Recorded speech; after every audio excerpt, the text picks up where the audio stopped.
Hmm. Uh, huh?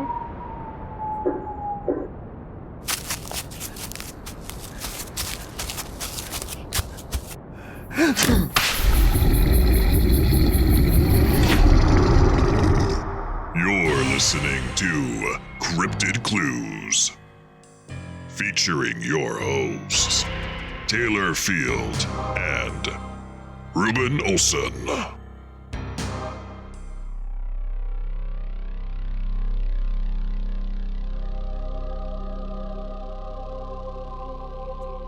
Hello, ladies and gentlemen out there. Yes, this is a very special new series that we're bringing to you guys out there. My name is Taylor, and I'm joined by... Reuben. Hello there, Taylor. Hello, Reuben. Yes, this is Cryptid Clues. This is our prologue episode, just to kind of give you guys a little taste of what we're going to be all about here in this new podcast series.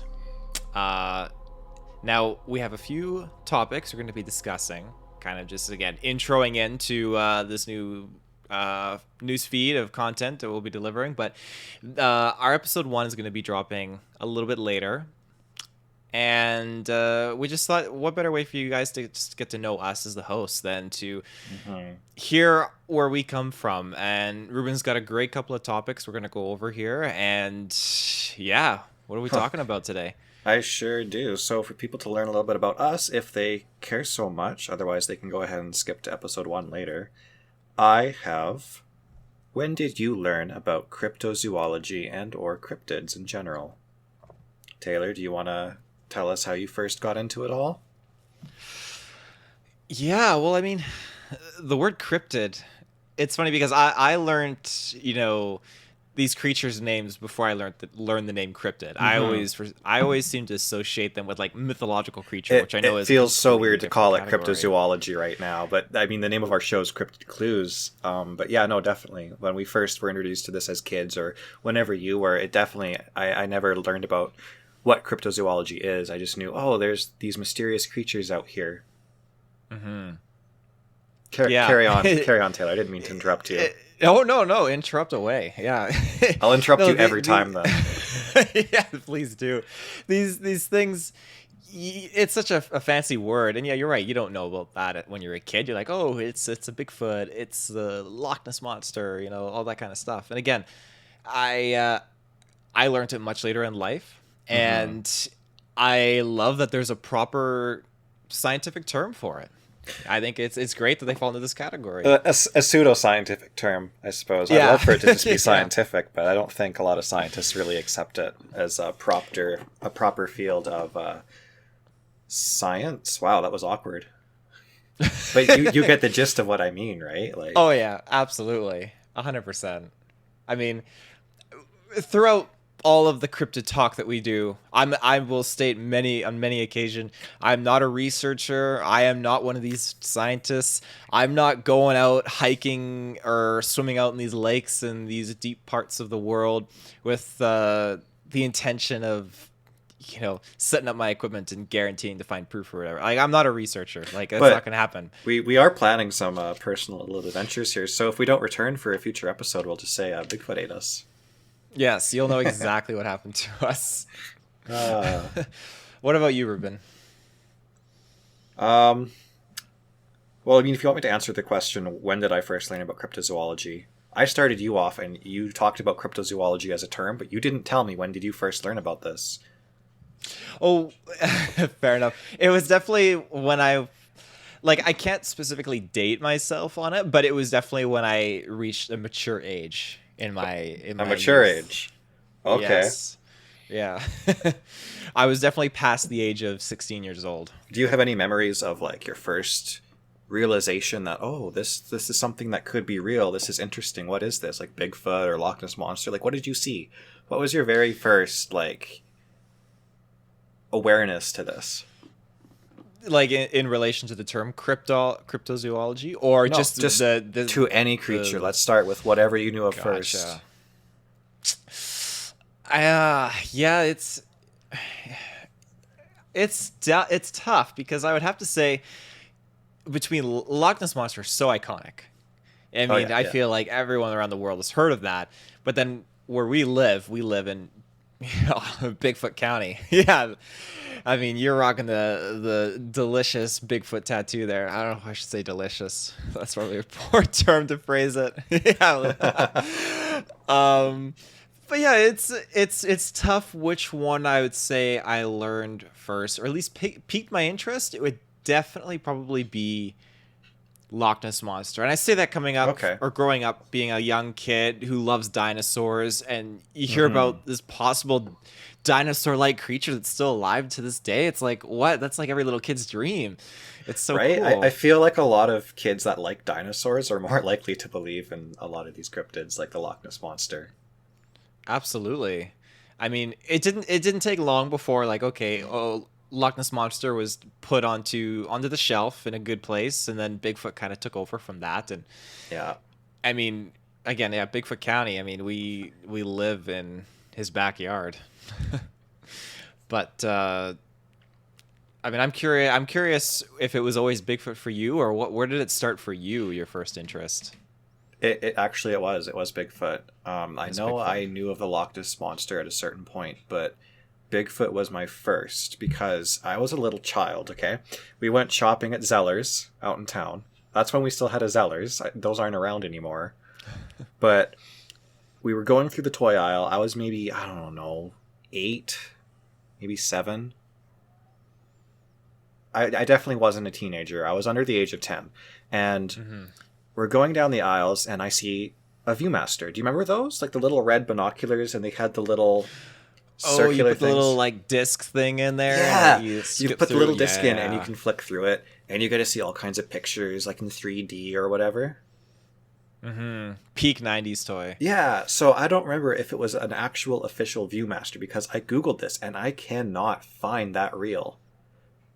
So it could have been like an off-brand one, but there was one that had like Mysteries of the World or whatever, and I remember the box that they were in looked kind of scary, but I grabbed one of them because they had the little view thing where you could look through and preview one of the pictures.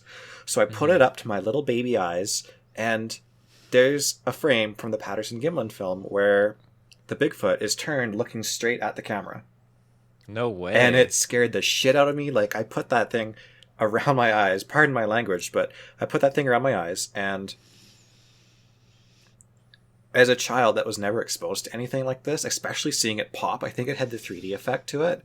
Seeing it pop like that and nothing else around me. Like, my parents were there 1 second. I put those binoculars around my eyes, and then that's it. That's all you can see. You're there in that scene. And Patty was looking at you. It was so scary.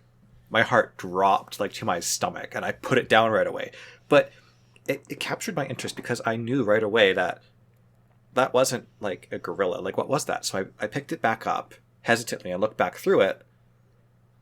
And that's kind of where the memory stops. I don't remember what I did at that point. I don't know if I said anything to my parents about it. Maybe I showed it off to my dad or something. I don't know. But that was when I saw Bigfoot for the first time, and it really stuck with me. Because later on, we would watch shows like Unsolved Mysteries at dinner time. And that original Unsolved Mysteries had that really creepy intro, you know, kind of like the X-Files theme song in a sense. Like, it was really spooky, and it got you prepped for all the different crimes, unsolved cases, ghost stories, and whatnot. And I remember sitting down and watching the one episode in one of the early seasons where they talk about Bigfoot and the Loch Ness Monster. And I saw it must have been the Patterson-Gimlin footage, because that's what's coming into my head right now. I don't know if that's what the episode was, but it was Bigfoot.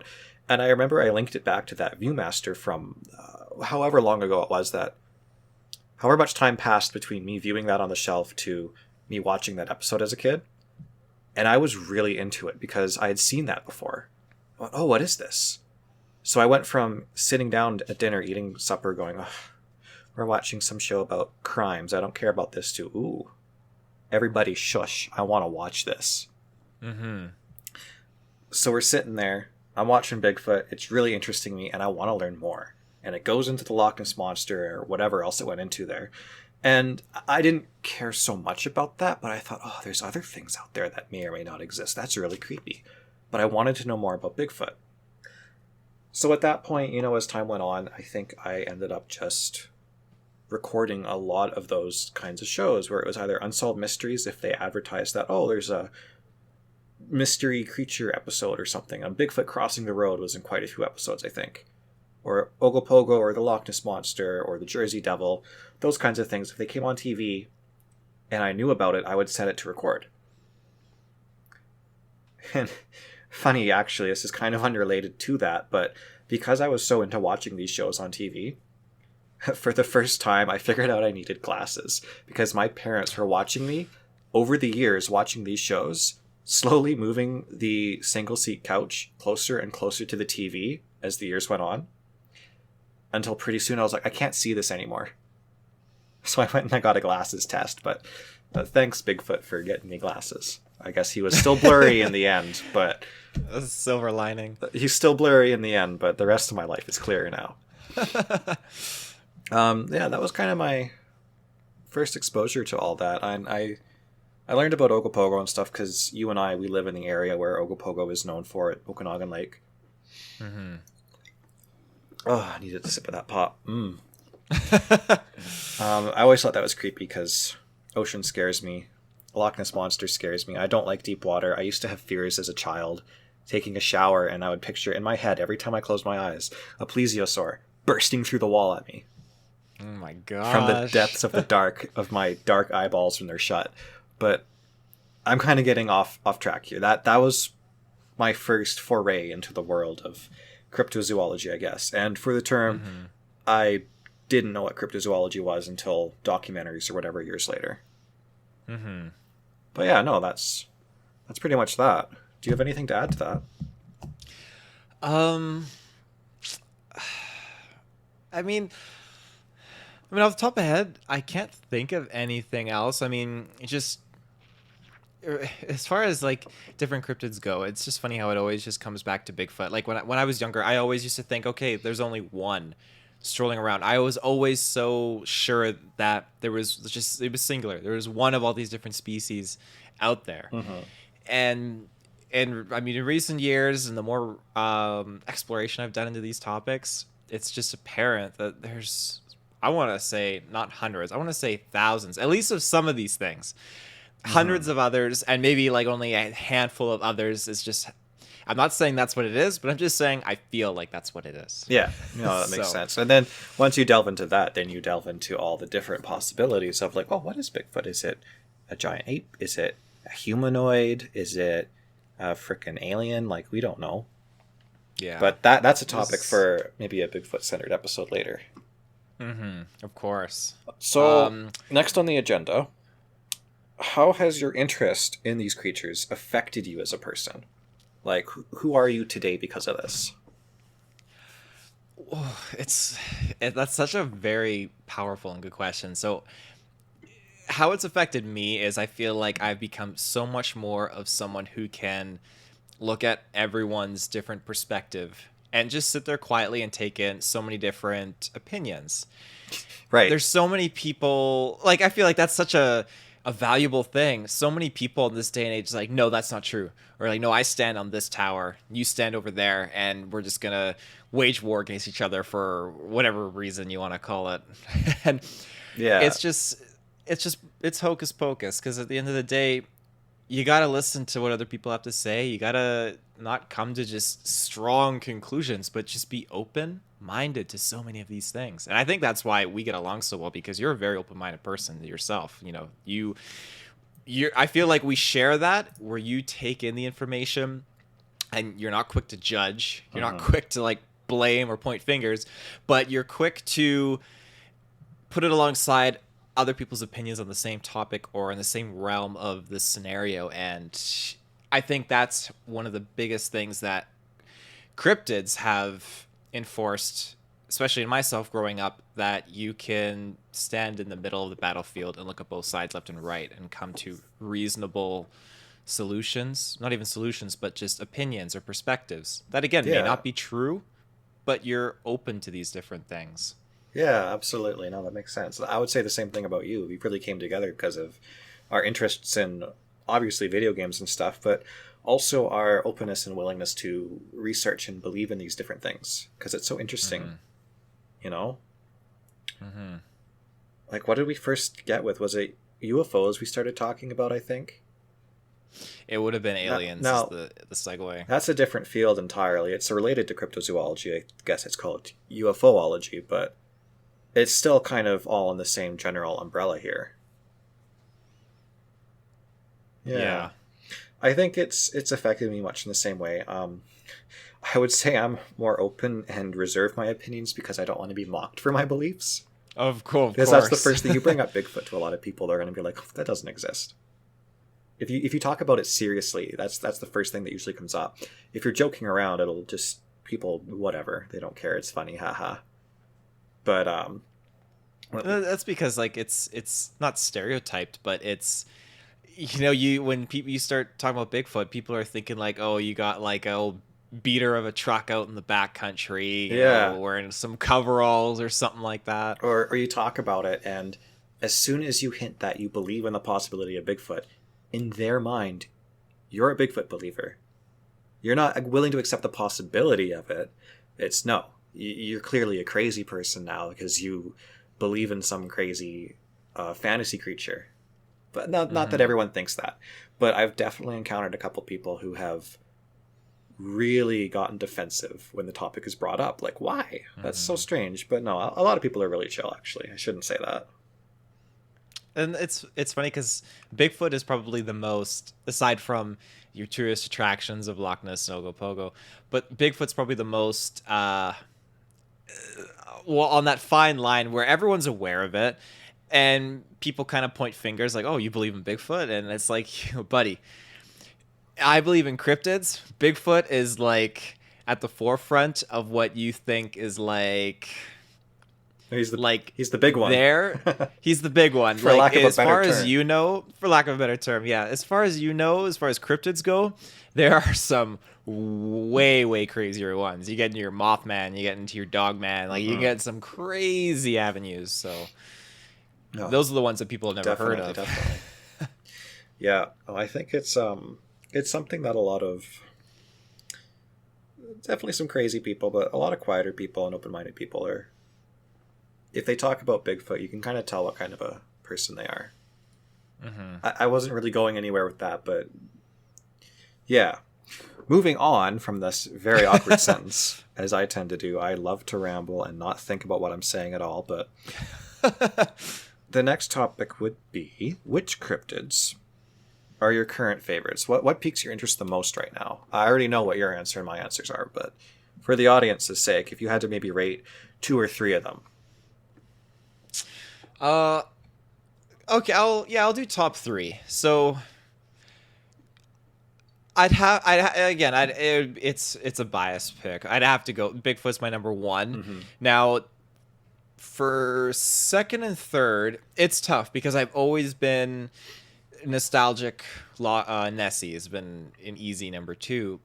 But that being said, the recent stuff, and again, Dogman, I view Dogman as more on the cryptid side. I feel like it could be, again, connected to that supernatural side, which, again, we'll get into supernatural stuff in this podcast later on for sure. But yeah, I would put Dogman probably number 2 because lately I've just been finding it so interesting. And that being said, I don't want an experience with Dogman, but I find it very interesting. Yeah, that's certainly something fresh for us because I was just delving into all the Dogman research lately too.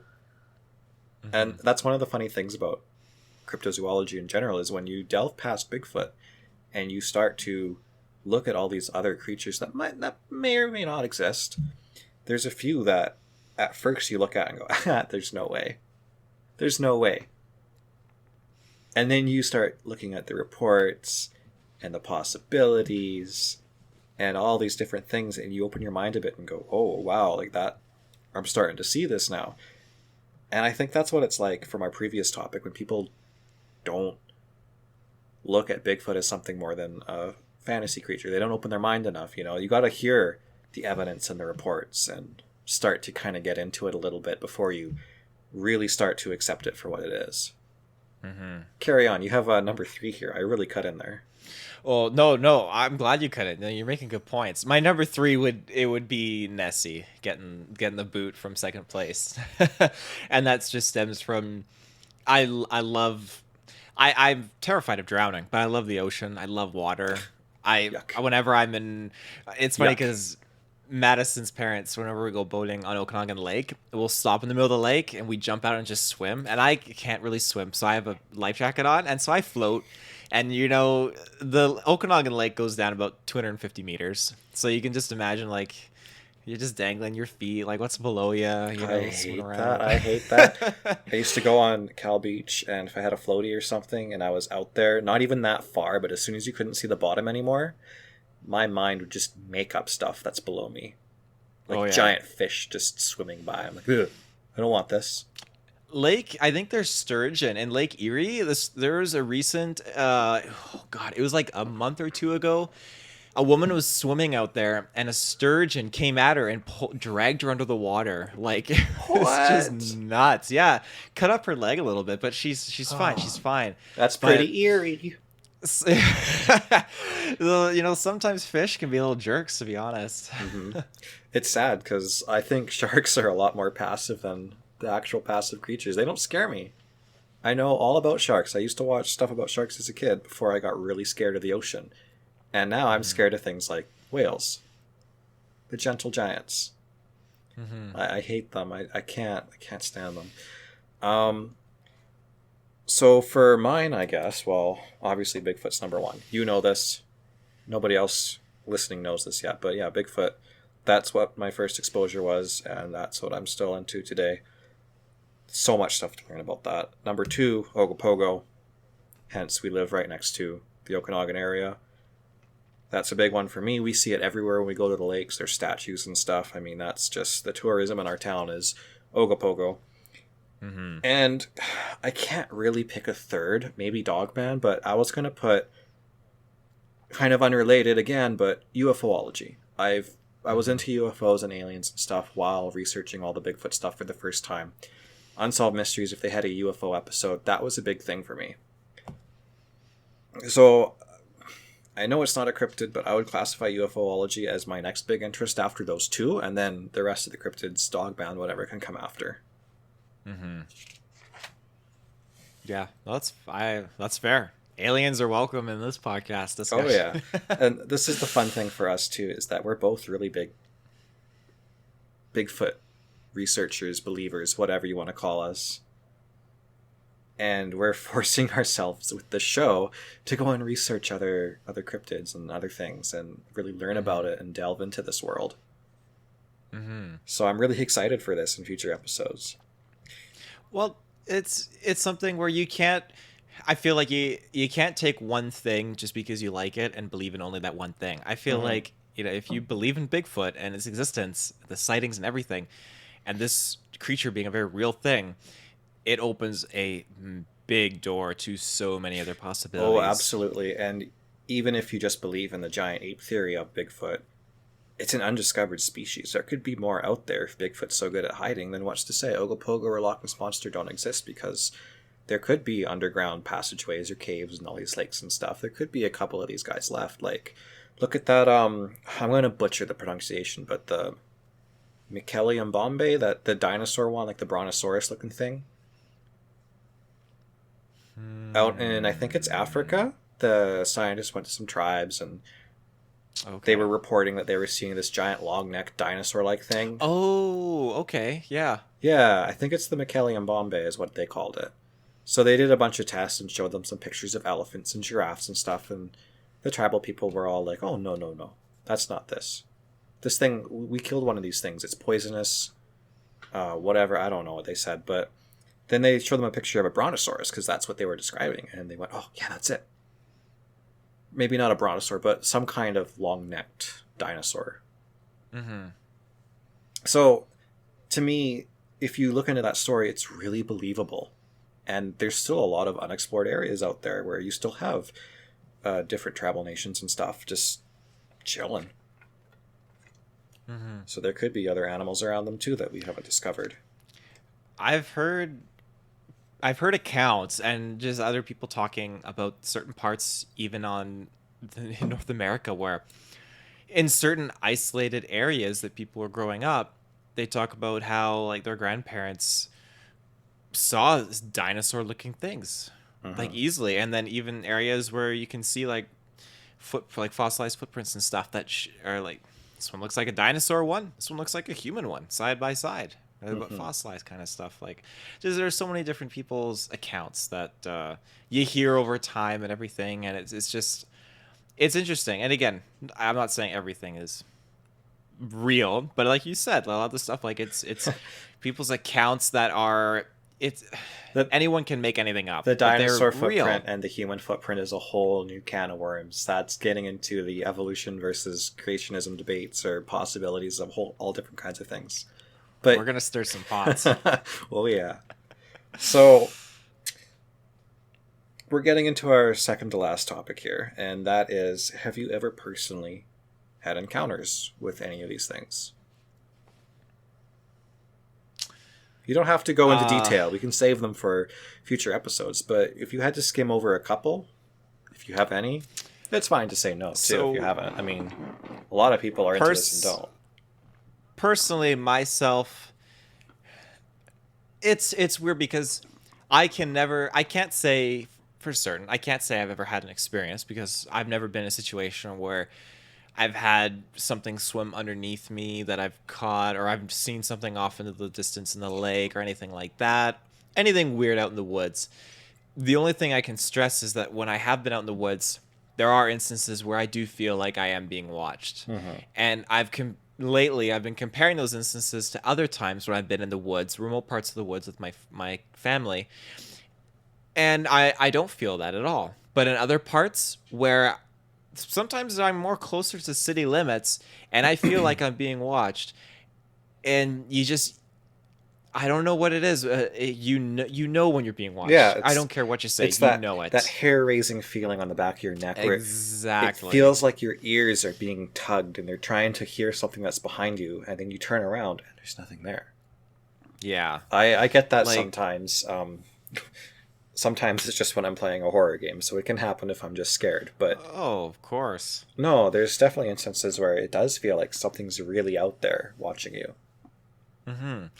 For my most notable example, I was with Madison at the time, and we were hiking, and we got lost off a trail, and the darkness came, sun was gone, it was so dark, and we're all trying to find the main trail, and the whole time I felt like we were being watched.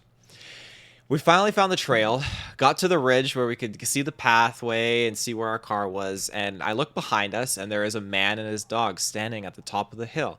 And I thought, okay, that explains it. He was watching us this whole time. We were coming below him off the trail, trying to find our way back where we were.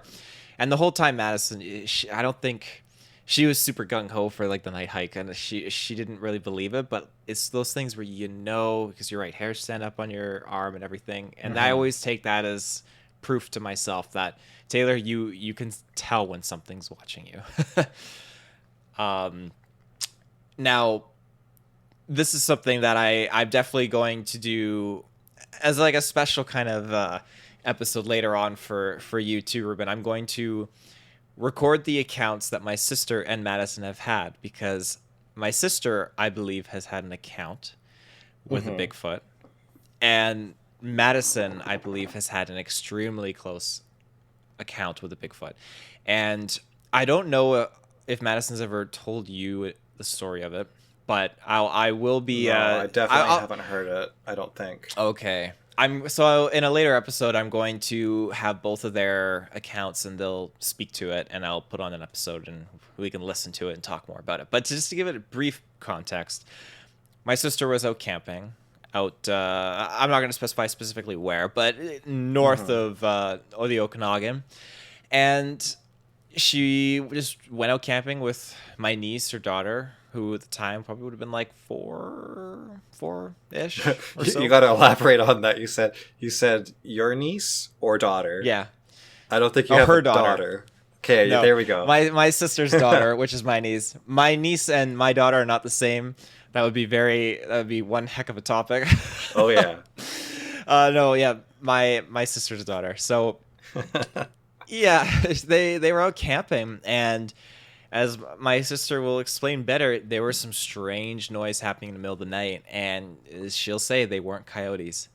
It was something else. So I'm excited to hear that in more detail later on. yeah, it's pretty crazy because there's a whole dynamic with whatever goes on in the woods and younger kids. I truly believe that, especially with women out there too. Like there's something going on. But with Madison, it's even more interesting because it was I call it Hallows Eve, but the day before Halloween, they were driving her and her friend driving middle of nowhere late at night, going to this old campsite, and they drove. They got as far as they could, and they turned around, and there was a tree pushed over on the road in the middle of the night, in the middle of nowhere.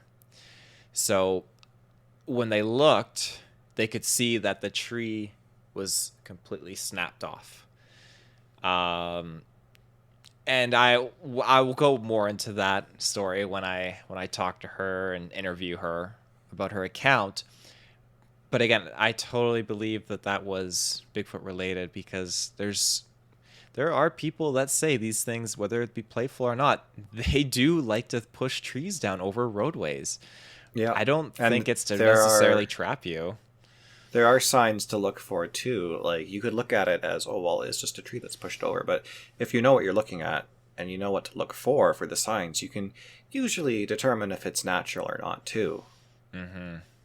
I mean, at 11:30 at night in the middle of nowhere on Halloween Eve, like chances are slim that anyone's out in the bush, like 5 miles out, 6 miles out in the middle of nowhere at this campsite that's abandoned during the winter time or the fall season. So sure enough, like when you look at this tree and you just see like this clean cut of where it was pushed over, no sawdust or anything like that. It's just suspicious. And why did it go right over the road as soon as you passed it? It's those kind of things that make you wish you could jump back in time and be there for that, to look for those specific signs. You know? No, really? Nope. Oh, nope. Not from what they told me. Okay. What follows after. So okay, well maybe not then, but just from what I've heard, it makes me wish that I could see it. You know, because I would look like, oh, was it maybe twisted? Was it fresh, not rotting? That's true. Yeah. So on my end of it, and I guess we kind of ended up combining our last two topics here. The second topic was going to be, do you know anybody who has had an encounter? But now, I guess I'll combine both of them as well. So for me personally, I've definitely seen some UFOs. I don't believe, I know what a satellite looks like usually when it goes straight across the sky. I've had some weird experiences where I've seen some things that are definitely UFOs. And I may have seen maybe a skinwalker. I'm not quite sure what it was I saw. I think I told you about this once. My dad and I were driving down the highway. I don't know if my dad still remembers this. It was just a very brief glimpse of something. And you could almost explain it away as maybe like a hairless dog or something. But it was in that stretch of highway going out past Lake Country towards Vernon. So right where you go and dip down to the lake, and there's like... what's that park that's right up there? Is that not the university? Or are we thinking of something different? Just past that, kind of past that. You get up towards Okanagan College. Oh, in between yes. those two spots, there's I can't remember what it is, if it's a park or something else. It had a name to it and I forgot it. But that's not really important here. The point of this is when you're going down there, there's that little cement barrier on the side of the road. And I think it was my dad who said, what was that? And I had looked up. Or maybe it was me. That part's really fuzzy, but I do remember clearly. It looked like the bare end of something between a dog and a human. Just naked, though. No fur. And it was its butt sticking out, and it crawled behind the cement barrier and down. And it was a steep slope, like almost like a sheer drop from there down to where the lake is. And it would have been passing Cow Lake at that point, maybe Okanagan Lake. Anyways, Yeah, it was really weird to see like a bare-bodied humanoid thing slithering down the side of that cement barrier and then presumably going right down the slope. I remember looking at it and thinking, well, that didn't have hooves. But I couldn't see clearly if it was like paws or human-looking feet. So why would a person be crawling naked over that way? Because it was kind of hunched down like it was skittering across the road. But I never saw the front end of it, just the back end as it made its exit over the road. Mm-hmm. I was probably looking down or something, or maybe I had my phone. I don't know what it was that distracted me before. But by the time it was in the headlights, that's all we really got to see. Yeah. Then one day, I think I was out camping at Sugar Lake, and I went for a walk down, way down past the point where you're not supposed to walk. Like there's signs and a little blockage there you can't go past this area, like no trespassing. So you crawl over that, and you crawl over some boulders, and you go down the pathway quite a ways, and it starts to turn into a really dark foresty area where the lake is on your right, and then you go beyond that, and it's just tree canopy right over top. So if it's bright daylight out there, you take a turn, and it is nighttime almost. Really creepy. It was right around there that I had been fooling around because I was walking with my ex at the time, and I was doing, like an idiot, I was doing Bigfoot calls, like whoops and stuff, and banging some sticks together. So it could have been maybe another camper or somebody that heard me and was trying to imitate, but when I turned that corner, there was just the faintest whoop. And it was just the one, but from all the Bigfoot stuff I've watched, that was enough to scare me out of there. Mm-hmm. So I guess both of those stories, they could easily be explained away by other things. But those are the majority of my encounters. Maybe I'll get into the UFO ones a bit later. I can describe them more. Those will always stick in my head. I've had some crazy, crazy sightings of UFOs, but nothing super clear. As for who I know who's had an encounter, that would have been my mother. She's had quite a few UFO encounters while she was alive. So I'll have to go over those at one point too, because there was a couple creepy ones that really stuck with me. Mm-hmm. And there was a recent, kind of a ghosty encounter that my mom and my dad shared too, which I don't know if I'll bring that up for quite a while, but I guess it's worth pointing out that my mom definitely had her fair share of experiences too. And that's always really piqued my interest to researching more and looking more into this topic to figure out what it was that, other people have seen. People that I know wouldn't come up to me and tell me like a story just for the heck of it. This is like, my parents are hesitant to tell me something they saw. I'm going to believe them, right? Yeah. It's funny because as you were talking, you reminded me, for some reason, UFO sightings completely slipped my mind. Mm-hmm. I do not doubt the level of sightings that you have had, being more farmland out of the main city area. Like, I can't imagine. Oh, there's some creepy happenings out there. Oh, Let's go for a walk at night and look up. Oh my gosh. The most notable one that I have ever experienced myself, I had other witnesses with me. It was at and bear with me, ladies and gents, a midnight launch for Grand Theft Auto 5.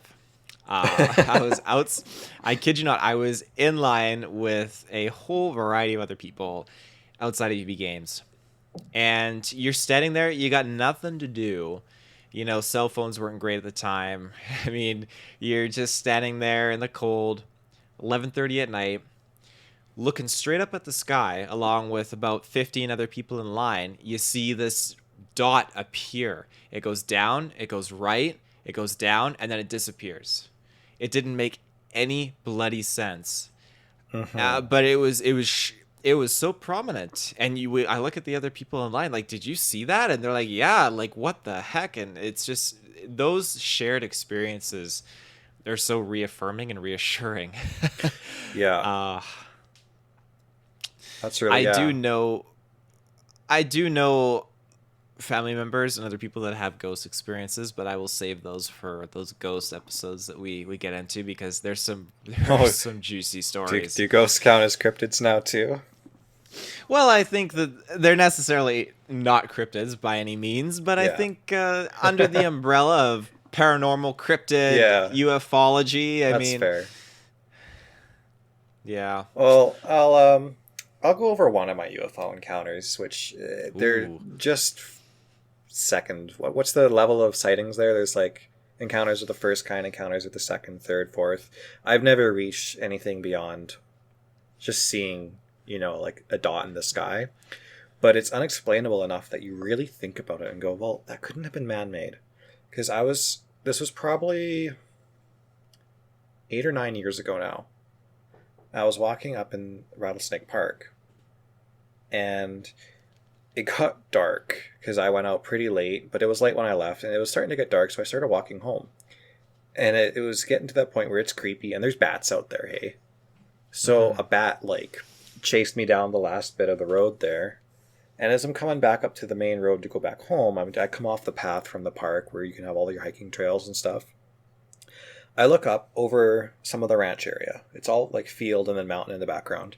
I look up, I'm looking at the stars that are coming out, and the sky is still, it's not dark, but it's tinted enough that you can see faint stars.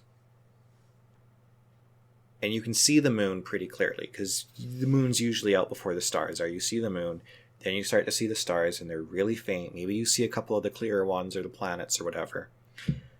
But I looked up and I saw one and I thought, oh, is that one of the planets, like maybe Mars or something? It's so bright. And it literally just looked like a star. But then it dropped vertically. Mm-hmm. And from my point of view, it only looked like it dropped. Well, I guess if it was far away, it would have been quite a drop. But in my view, if I was to measure it with my fingers at the time, it's like a couple inches in my line of sight. And it kind of slowly came to a halt. Got a little bit brighter, and smaller lights kind of came out from the bottom of it, and then they just burst.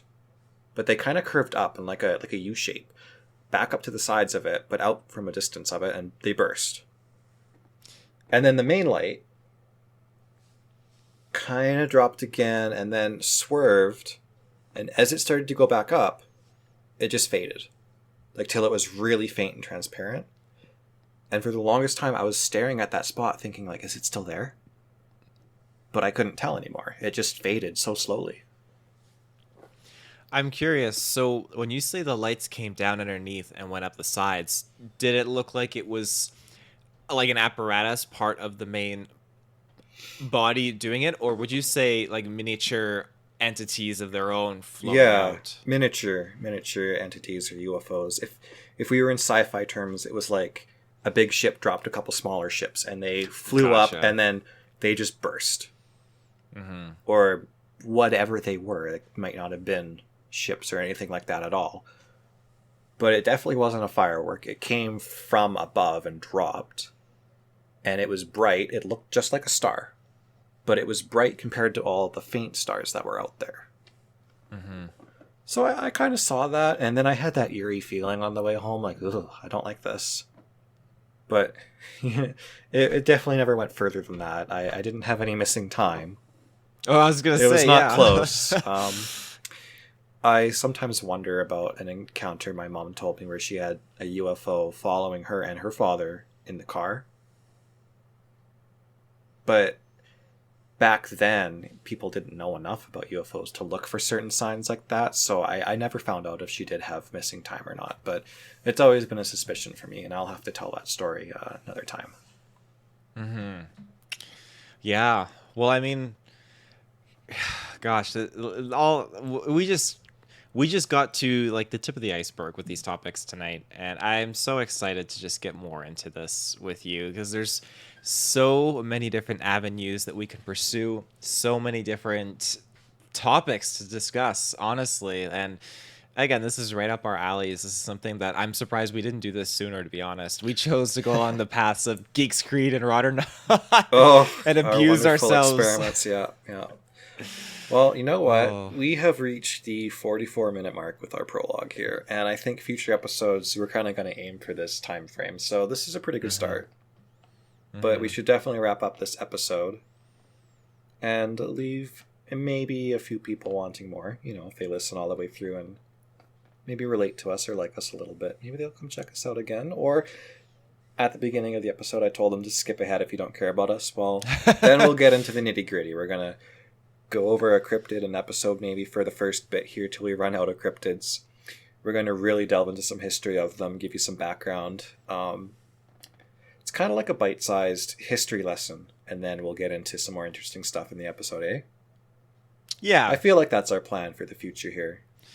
Yeah, absolutely. I couldn't have said it better myself. If when the time comes, that first episode that we put out will be dropping in the near future, and again, that's going to be focused heavily on our home base with the Ogopogo. So it's going to be a very at-home podcast episode, and it'll be a great way to officially commemorate our debut into this new journey that we're pursuing.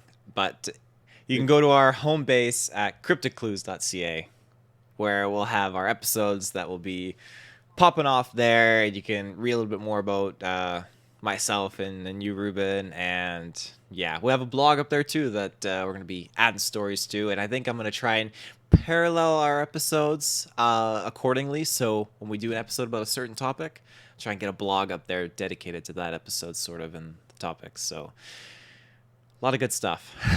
Alrighty. Well then, ladies and gents and everybody out there, I believe that wraps us up for this episode. We don't have a proper closeout, I guess. Like in other podcasts, we've had our go-to phrases, but you know what? We'll have to think of something. We'll have something for the episode 1. Oh yeah, I'll throw something together, kind of like the intro, but maybe less silly.